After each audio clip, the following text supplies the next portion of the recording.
Well, good afternoon, everyone. Welcome to the webinar on Master's Career Pathway Exit Survey hosted by Council of Graduate School. So before we get started, next slide.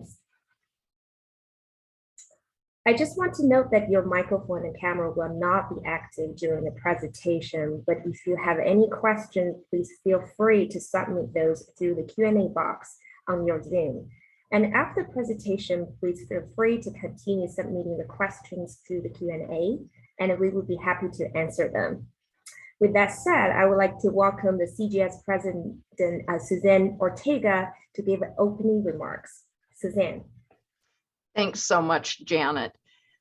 Colleagues, we're really pleased that you're with us this afternoon for information on a really exciting and important project. You know, as most of you know, most graduate students, in fact, something on the order of 75 to 80% of all graduate students in the US are master's students. And master's programs themselves have been enormous sites of real innovation, from modularization and stackable credentials to part-time programs, online programs, hybrid programs, and of course, for more than 2 decades, industry-aligned programs first brought to our attention through preparing from professional science master's programs.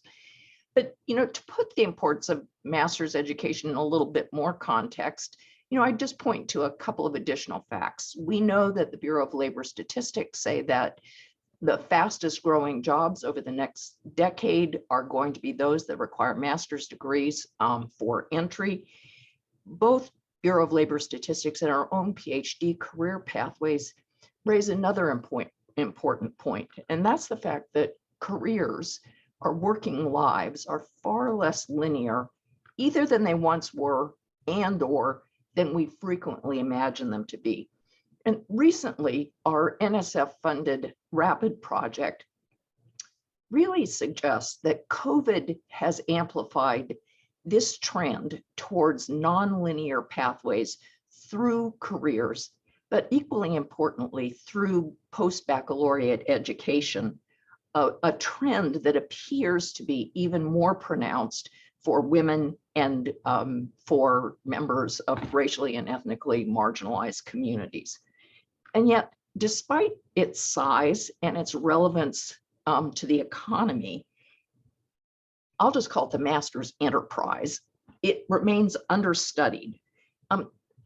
Higher education researchers have not turned a great deal of attention to master's education, and we as master's and graduate educators equally know little about pathways into, pathways through, and pathways from master's education. NSF, of course, is interested in the question, and we really are thankful to them for the support for this, that their support makes this project possible. NSF is interested in how master's education serves as a pathway into and perhaps out of STEM careers, but also the role that master's education plays in reskilling and upskilling the current STEM labor force. We should be as interested in master's education as NSF is. Master's is one pathway to the PhD. And again, as I've suggested, it has always been the case that individuals from racially and ethnically underrepresented groups were more likely to enter doctoral education via a master's program. But again, given this sort of notion of educational disruptions, of gap years, I think the focus on how master's education can align with subsequent doctoral education is hugely important. Equally important, we need to understand how our master's programs are meeting the needs of regional employers. Are there ways, for example, that we could better align either degree requirements or the curriculum with the most needed skills that employers suggest they're looking for? And we might also want to know, how in the world did our students come to choose our university or any particular degree program at our university? How satisfied are they? And what do we know about the career and other life opportunities that graduate degrees have made possible. So this project is an overdue but very, very welcome complement to an extension of our PhD career pathways work. You know, as a community, one of our major goals has been to foster real transparency about all aspects of graduate education. And I see results from this master's project as one way of providing information that really informs prospective students about the value of graduate education. But for us, in our roles as deans and university administrators, the data from this project really will help us demonstrate both the public and the private value of post-baccalaureate study. And, you know, you read Wall Street Journal and you see articles here and there that publicly question both the public and the private value of master's education. So at this point, these data are particularly crucial. Well, this project really has benefited from our very talented CGS staff, including NU Joe, Julia Kent, Marlena Wolfgram, and I'm particularly delighted that Jeff Allam has rejoined us to serve as project lead, and it has been a real pleasure working with him. I also do want to take a chance to say thanks so much to Janet Gao, who got us started today.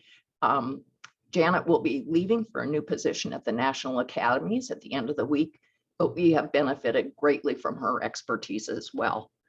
It's also the case that we've benefited from the contributions of an advisory panel who are listed here. You will see names from our community you know well as leading experts in master's education. So thanks for being with us today. We really look forward to your questions. We are so glad that you are interested in this project. We welcome your interest and your participation. And without further ado, I'm going to turn the screen and the podium over to Jeff. Jeff.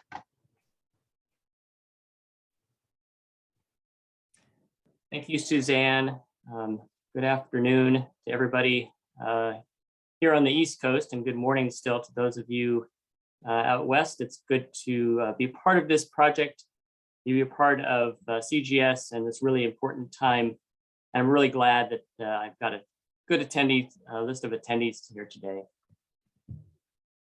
As Suzanne mentioned in her opening remarks, the goal of this project is really to understand the role of master's education in STEM workforce development. And that's the whole purpose of this project. And it's the whole purpose of this particular webinar. I'm going to go through a series of slides that's going to describe the project in brief, describe how and why and what kinds of institutions and projects we're looking for, the proposal preparation process, and then towards the end, we'll have some time for questions and answers for any of you who have those. And so bear with us as we get through what I think is a pretty comprehensive but expeditious slide presentation about this project. If you have questions, as Janet said earlier, feel free and use the Q&A portion of Zoom here, and we'll get to those questions at the end. When this project first started, the conceptualization was both a research project with some research questions, but also, as Suzanne alluded to, really getting at some very practical issues facing graduate education in general and master's programs in particular. And this project really hopes to achieve three things. One is really to help just understand what we know, and we don't know a lot about master's students' career choices, both in STEM and out of STEM, something that's unique to this project. Secondly, we want to give this project, give institutions an opportunity, that is, to really participate in program improvement, however you define it. And then finally, we want to continue to encourage diversity and inclusion in STEM workforce and in STEM programs.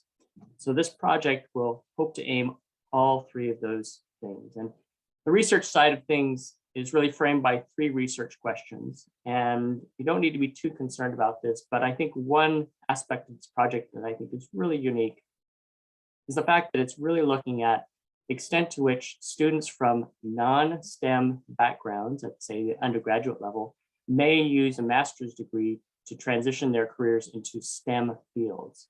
Or perhaps students who have a STEM undergraduate degree may choose to use a master's degree to continue in a STEM field, or as Suzanne suggested, maybe exit the STEM field into something different. So many of NSF projects are really STEM heavy, and for good reason, but this one really wants to look beyond just STEM fields. And so it's a really important aspect of this project that we hope to really get to. So what are the main activities of this project? Well, there are really 3. One is to field an actual survey. This is a survey that's being developed by the Council of Graduate Schools. It will be programmed in Qualtrics, and it's intended specifically for newly minted master's recipients. So this, to be clear, this is not an alumni survey. We're not asking institutions to go back into 5 years ago or 10 years ago. We're just asking for newly minted master's degree students. The questionnaire, for research purposes, we're going to really insist be maintained and implemented as is, but that doesn't mean that institutions can't add questions that are institution specific, say towards the end of the questionnaire or to a different part. That's completely acceptable, and we certainly understand that, particularly for those institutions that already have exit surveys. And then finally, the data collection period will run roughly from this April until the end of 2023. And it'll be conducted in 3 waves of data collection, and that information is in the RFP. If you haven't looked at it already, a preliminary draft of the questionnaire is already in that package of materials. The questionnaire is about 75 questions long, and that's probably where it will end up. It captures information on the student's educational background, the master's degrees recipient's motivation for pursuing a master's degree in the first place, their career aspirations, their career pathway. And we're going to try to streamline this questionnaire as best we can to make it very efficient for the individual participating in the survey, because as you can imagine, and as you know, there are a lot of different pathways that individuals can take to and through a master's program. The second major activity that's part of this project is informing program improvement. And whereas the survey questionnaire really needs to adhere to the questionnaire as is, there's a lot more leeway in terms of what institutions might propose in terms of program improvement. Because every institution has a different collection of programs. Every institution has a different size of programs. And we want to make sure that institutions have the freedom to actually implement these projects as best serves their student body, their faculty, and their programs. We do want this program, proposals to actually use the data that are generated by this survey, but that in conjunction with other resources that individual programs might have to inform program improvement. Like Suzanne was saying earlier, some examples might include how can master's programs better implement their curricula? How might they be better able to recruit a more diverse student body? How might they be able to build stronger relationships with the local business community or business and employer communities in other parts of the country or the region? These are just a few examples, and it's really going to be up to the institutions providing proposals to be creative and innovative in how they think they can improve master's education using this information. Finally, and this is a really important aspect as well, is we really want this project to live beyond the funded period.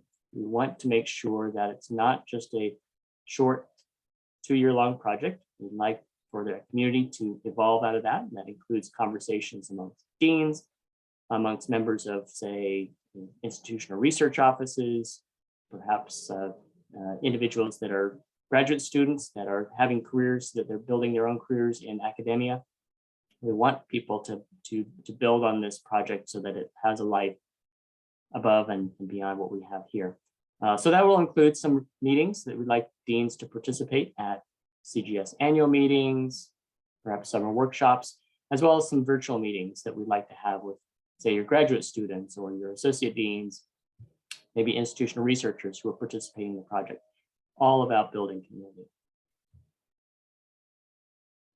In terms of eligibility, we are opening this to all US-based institutions that are CGS members. And ultimately, the selection committee, which will be comprised of institutions and workforce experts who are not going to be submitting proposals to this project, are going to be looking for a real collection and a wide variety of types of institutions. But we do want to make sure that institutions that submit proposals offer some STEM and some non-STEM programs. We'd like at least some of these programs to offer these industries of the future. This came from the US President's Office. Examples are artificial intelligence, advanced manufacturing, biotechnology, data science, and the like. And we understand that a lot of these industries of the future and a lot of these topics are actually baked into other existing programs that may not have that label. And that's fine. We'll give it the leeway there. We just want to make sure that there's some component of your program that delivers on some of these particular topics. The selection committee is also going to be looking for a diverse collection of institutions. So this project is funding 10 institutions. You can be guaranteed that they will all not be R1 institutions, nor will they all be HBCUs or any other collection. We want a little bit of each. And that's important because we want to make sure that this project is as representative as can of the full array of institutions. We certainly would love to see proposals from master serving institutions, minority serving institutions, HBCUs, but also the R1s, the R2s, and everybody who's part of our community. The full balance of institutions and programs is really what our selection committee is going to be looking for.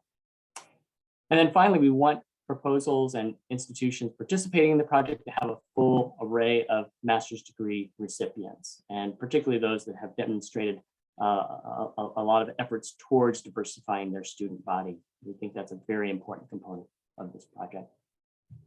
So what does that mean in terms of the proposals? Well, we'd like to see some commitment and some description of how exactly you plan to implement the exit survey. We are not setting a minimum or maximum response rate target for this particular project, institution to institution. We'll leave it up to you to give us your best estimate, but we really want to know what kinds of steps will institutions take to ensure the highest response rate possible. And one strategy that we're going to ask be included in the participant in the strategy here is to embed the delivery of the survey into the application for degree process. Those of you, I'm sure, are familiar with the survey of earned doctorates that's run by the National Science Foundation. It's part of the process for applying for a PhD. The survey of earned doctorates is not required.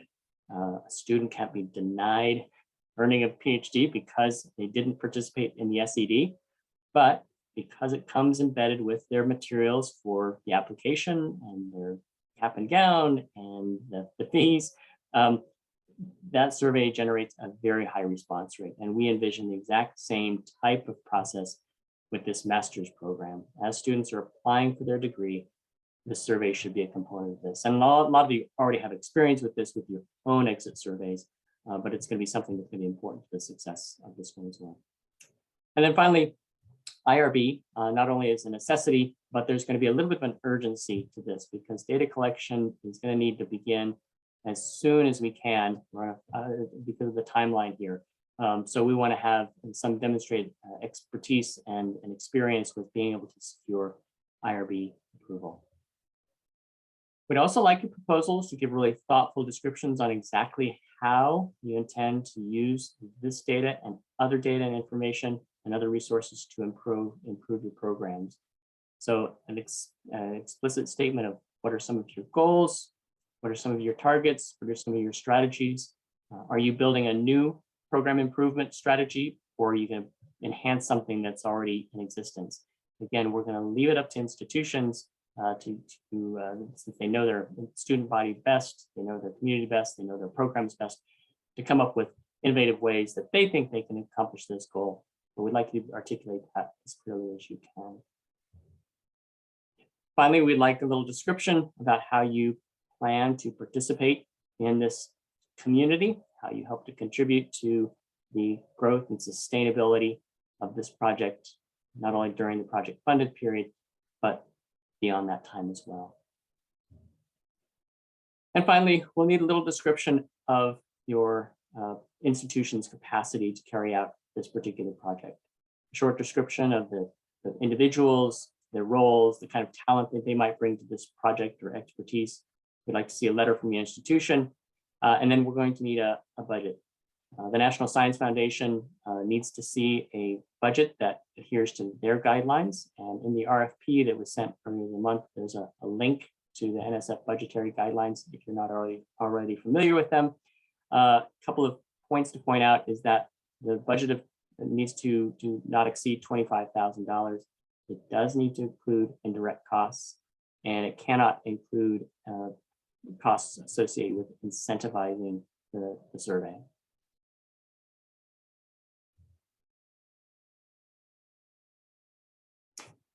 So before we turn to some question and answer, I would just want to invite any of you, if you haven't already, if you have questions, feel free and put them in the Q&A box, and Julia Kent will, in just a few minutes, moderate the discussion. But before we get to that, a simple note that there is a deadline for this proposal. It's January 28th at 5 p.m. Eastern.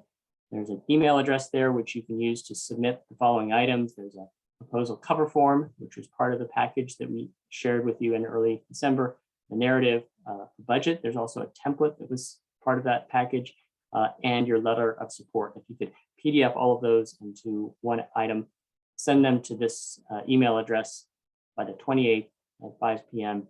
We'll prepare for the review, and we hope to make our decisions by the latter part of February. I'll also say that even though we're going to have some Q&A here, if a question comes to mind between now and January 28th, you are welcome to send an email to this email address. We'll do our best to answer the question and give you the kind of information that'll help you prepare the proposal. So with this, I'm going to pause and turn the podium, if you will, the virtual podium, over to Julia Kent, who's going to walk us through some questions. I'll do my best to answer the questions. Julia, Suzanne, Janet, feel free and chime in if there additional clarity is needed, but please, let's have a good discussion. Thank you, Jeff and Suzanne and Janet. We've already seen some questions rolling in, and I think I'll just get started by reiterating an answer that I provided over the chat to two questions that came up, which has to do with the webinar recording and the webinar slides. Early next week, we will be providing everyone who attended this webinar, as well as all deans at CGS member institutions, a copy of the webinar recording and the slide deck, so that you can share it with colleagues who may be working on the proposal and who were not able to attend today, or review it for your own needs. So probably by Tuesday of next week, you'll receive that. And now we have a number of questions coming in. So the first has to do with whether the degrees included in the survey, if I interpret this question correctly, need to have a thesis or not. Does it matter whether the program has a thesis or requires a thesis or not? So the short answer is no, they do not need to require a thesis. The longer answer is that I think that the result of executing this survey is going to tell us an awful lot about not only master's degree recipients and their motivation for earning a master's degree, but it's going to tell us a lot about master's education. There are a couple of questions in the questionnaire, in the draft version anyway, that get at this issue of, was the master program, did it require a thesis or not? Did it require a comprehensive exam? Did it require an internship, an externship? Was there no requirement at all to earn the degree? Was it an accelerated program? As Suzanne suggested earlier on, master's education, as you well know, is churning and evolving. And this gives us an opportunity to create a snapshot. So no thesis is required. This is open to any individual earning a master's degree. Great. Thanks, Jeff. The next question is about requirements for participating deans. Where will the CGS workshop be? And does each participating dean need to attend all 4 meetings? How many days will the meeting be? And so it's really a question about what the commitment is for the dean at each institution. So I do not have the exact destinations off the top of my head. Julia, Suzanne, Janet, feel free and chime in. Typically with projects like this, the Council of Graduate Schools and this upcoming project will be no different. There might be a 1 or 2 hour meeting during some of these events in which there'll be the deans from these 10 institutions would get together, get updates, share tips and tricks and those kinds of things. And that's the extent of the participation for the in-person meetings. In terms of locations, destinations, Julia, Suzanne, I don't know the answer to that, but we can, if you don't have it, I guess we can send it in our email later on and follow up. Well, I know the next 2. The summer workshop will be in Minneapolis this summer, and the next annual meeting will be in San Francisco. That's as far as I know right this minute.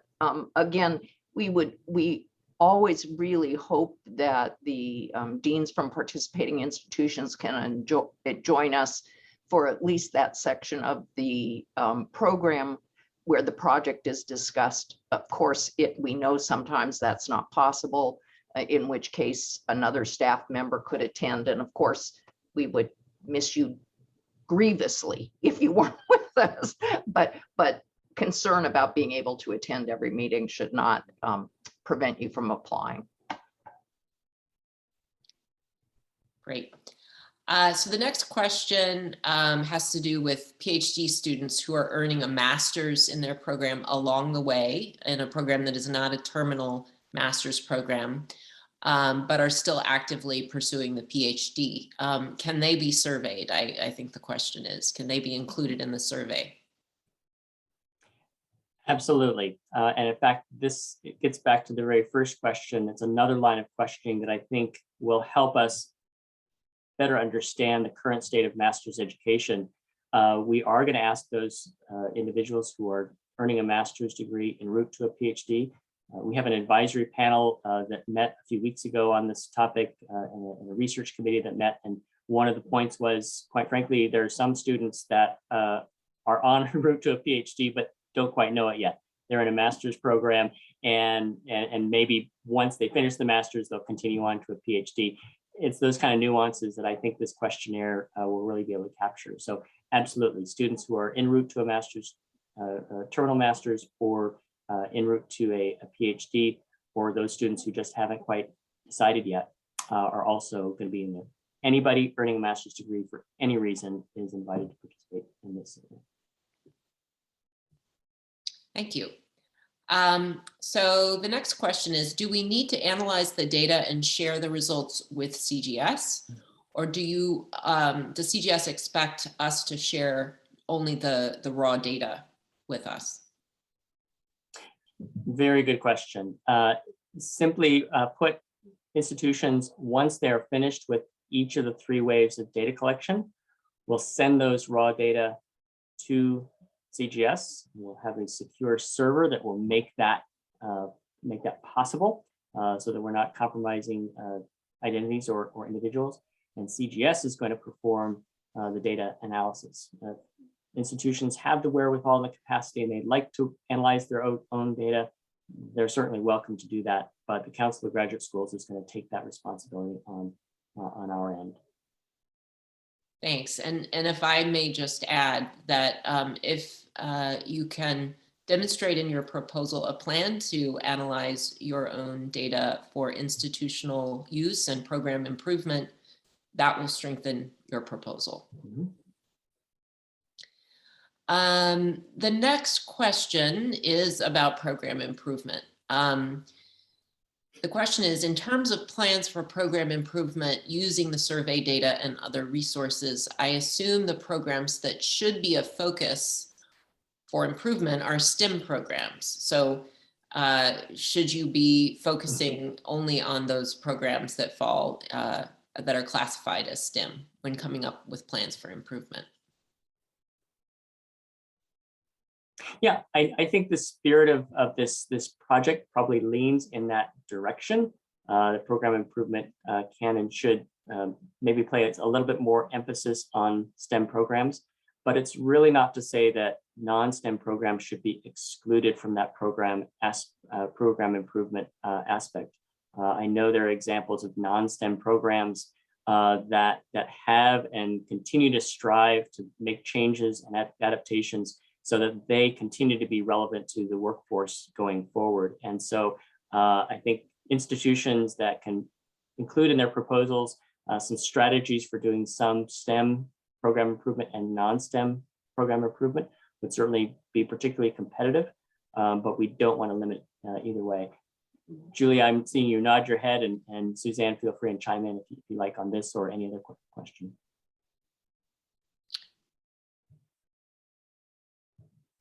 I think that in past projects for the Career Pathways Initiative, we have appreciated efforts to make program improvement in graduate education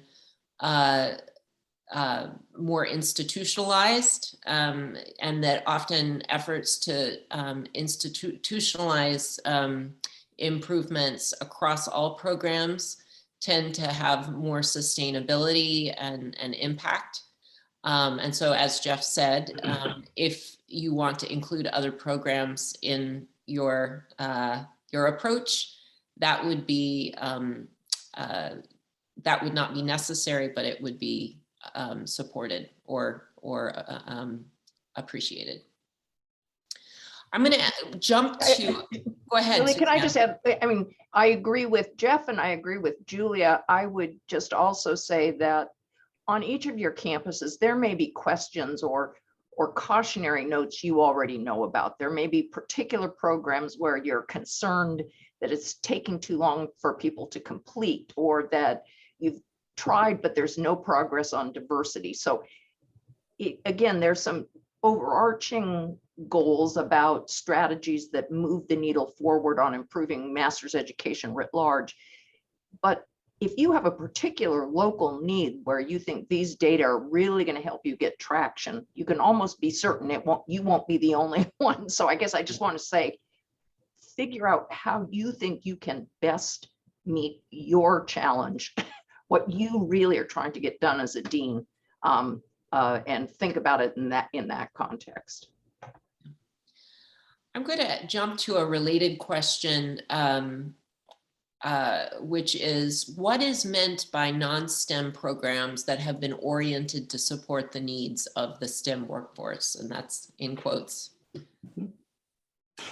Sure, we've seen anecdotally examples of anthropology programs, for example, that are specifically generating master's degree holders who end up working in high-tech fields.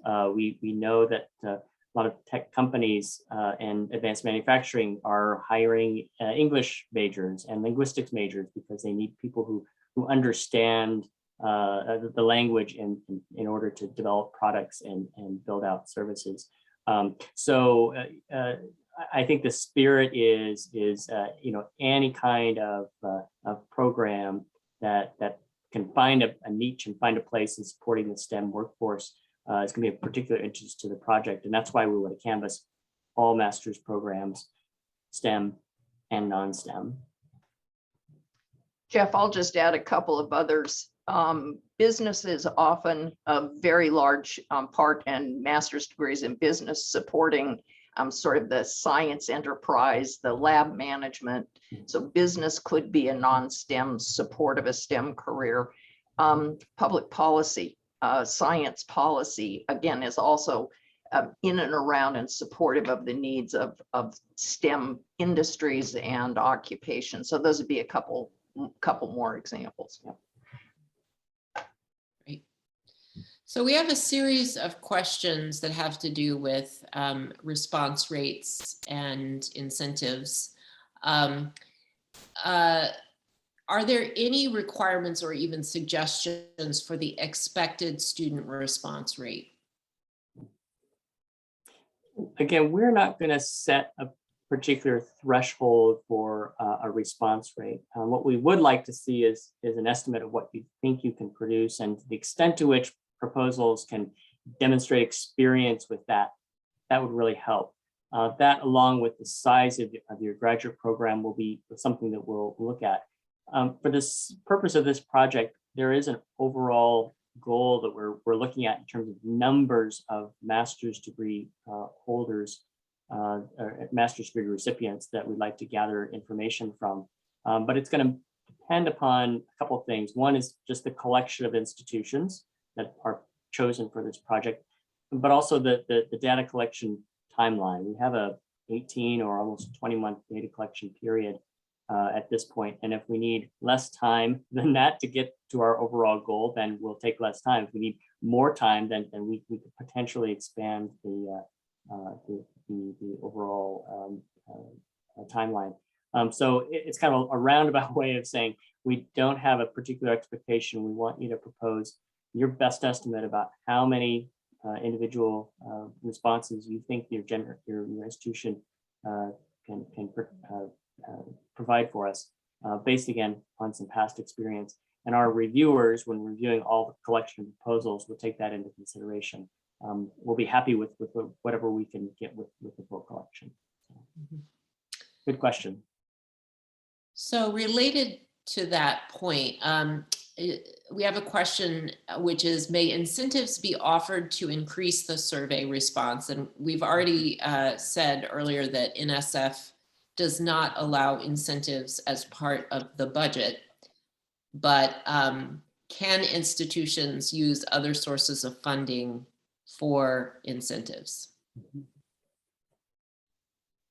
Yeah, I'm going to offer my short suggestion and then maybe defer to Suzanne. If Suzanne or Julie, if you have any history of this, I was not part of the construction of the proposal, and I'm not sure if this was a conversation. Knowing nothing else, I would suggest that, yeah, if institutions can and are willing to incentivize this using their own funds that are not part of this project, I would think that there'd be nothing wrong with doing that. But Suzanne, Julia, do you have experience or evidence or intel that might suggest there's a problem from NSF or any place else? I'm going to say I don't think NSF has a problem. I do think that in terms of IRB approval, incentives raise another level of consideration and concern. You just have to do more explaining. From my personal point of view, if this is something we want to institutionalize, then figuring out a way to maximize response rates without the use of incentives is the thing that's likely to make the project sustainable, because it's the the cost of incentives that make projects harder to sustain. The other thing I would just say on this response rate thing is, I think our best comprehensive example of something like what we have in mind is the SED. It's the Survey of Earned Doctorates, which all of you who have doctoral programs will know that is part of the PhD process and NSF expectations. Typically, they get around 80 to 90% response rates, because they might not get every question answered, but they get very high response rates simply because it's just included in a packet of things people fill out as they get ready to graduate. And so that's not a real answer to the expected response rate. But maybe it's a high-end hope. And in that context, it would be a little hard to figure out how you would build an incentive in. I don't, maybe you get a bigger diploma. I don't know, but anyway, just something to think about. And I guess I'm just, Jeff, I'm gonna just jump in and say one other thing. The SED has also served as a model for us in terms of length. We've been saying, okay, if we can get 80% of PhD recipients to fill out an 80-item survey, then maybe we can get 80% of master's students to fill out an 80-item survey. So again, it's not science, but it's not totally, plucking numbers out of thin air. Yeah. And that addresses another question that came up about survey length. Correct me if I'm wrong, Suzanne or Jeff, but I believe that proposals should not indicate that additional institutional funds would be used to support the project because of concerns on NSF's part about cost sharing. That would be my interpretation. Suzanne, Yep, that's correct. So if there are additional sources of funding, do not mention them in your proposal because I mean, on the principle that institutions that are willing to commit additional funds should not have a competitive edge over those who don't. So another question.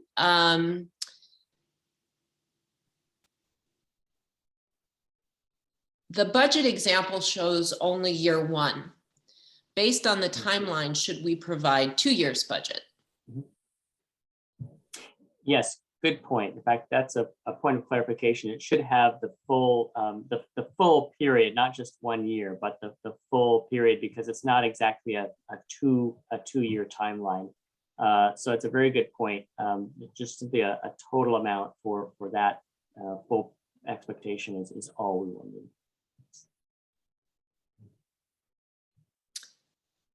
Another question, is CGS building the Qualtrics survey or is each institution creating its own? Good question. CGS will program the survey instrument in Qualtrics ourselves. We'll proof it, we'll quality control it, and then when it comes time to implement it, we will make customized versions for each of the participating institutions and basically hand off that version to the institution who can pick it up and implement it from there. So it should be a pretty seamless process once we hand over the questionnaire. Great. I think we have covered all of the questions that have come in. We still have a few more minutes before we wrap up. So if another question occurs to you, feel free to pop it into the Q&A. And if you still have, would like us to clarify things as a follow-up to a question you've already asked, this would be a good time to let us know. I think we have a few more. If our institution does not receive an award, can we still get access to the Qualtrics file? Can we still participate without funding? I think the question is. Yeah, and I'm going to turn to Suzanne and Julia, but I'll say that this might be coming up because in a number of past CGS projects, that has been the case. If you're not familiar already, sometimes there might be more qualified, really good proposals than can be funded for, and there's an opportunity for additional participation. So Suzanne, Julia, is this something that is? That's a thumbs up. Thumbs up? Yeah. Good. Yeah. Good. And typically the way it works is if an institution is not funded, but put in a proposal, they will be among the first to be invited to participate, to join the group of institutions that are working on this project. Another budget question, 25,000 is the amount for combined direct and indirect costs. And the answer to that is yes. Yes, So that's true. total costs are $25,000. That's correct. One more question. Do you want us to talk about STEM literature in the proposal?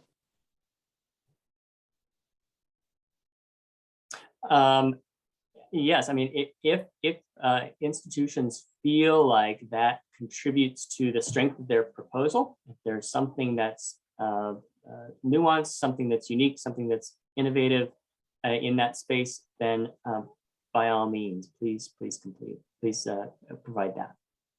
Neat idea. Great. Yeah. One more question has come in. Can we hire RAs with the budget? Yes, you can. Mhm. Jeff, I'm just going to go back on the question of the STEM literature. Remember, this is a much abbreviated version. So if you're thinking about an NSF proposal that begins with a full and comprehensive review of a research literature, Yeah. don't. Good That's point. not necessary. But to Jeff's point, if there are particular threads that you're interested in exploring, maybe because they're relevant to your campus or to a discipline that's been asking, then by all means include it. But don't think that you have to go out and do a comprehensive literature review. Yeah.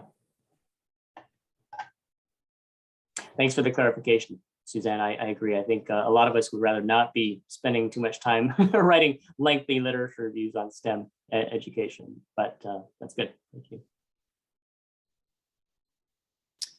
Great. Well, I don't see any more questions in the Q&A. I see some thanks for the presentation, some good wishes. So Jeff and Suzanne, are you ready to wrap up? Yes, I'll just extend my thanks to my CGS colleagues and co-presenters and to all of you for your interest in this project. We wish you a very healthy, happy, safe holiday season with, as my new thing is now, spending time doing things you love with those you love. So I'll leave you with that wish. Thank you, everyone. Signing off for now. And we will be sending you the recording and slides early next week. Thank you. Take care. Thank you.